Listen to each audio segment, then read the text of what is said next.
I'm Barbara Corotto. I had been having really serious dizzy spells, She told her very astute primary care doctor that she had these symptoms, and my general practitioner had some tests done, which then led to a test called an echocardiogram.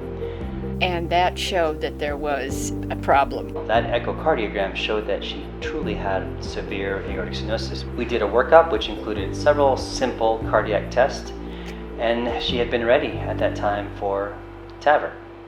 TAVR is a minimally invasive procedure whereby we replace your aortic valve. There was a time the only way to fix a broken heart valve is through open heart surgery. That no longer was the case as of 2011 when we introduced a small little cut in someone's leg artery, and through that cut we gain access to the heart valve like the way that we would with a tunnel in a window, if you will.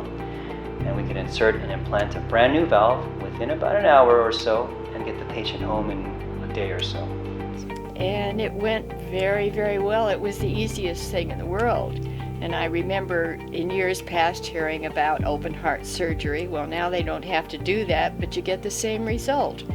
And so it was just a very simple procedure that I didn't have any problems with. So after the procedure, I saw her about a week after, and she's walking around, she's more stable on her feet, she's less fatigued, she's less short of breath.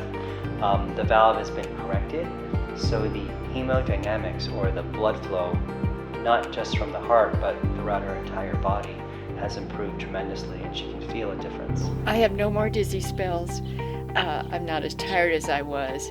I'm feeling better all the time, and I have a lot more energy than I had. I didn't realize how little energy I had. So I'm doing well.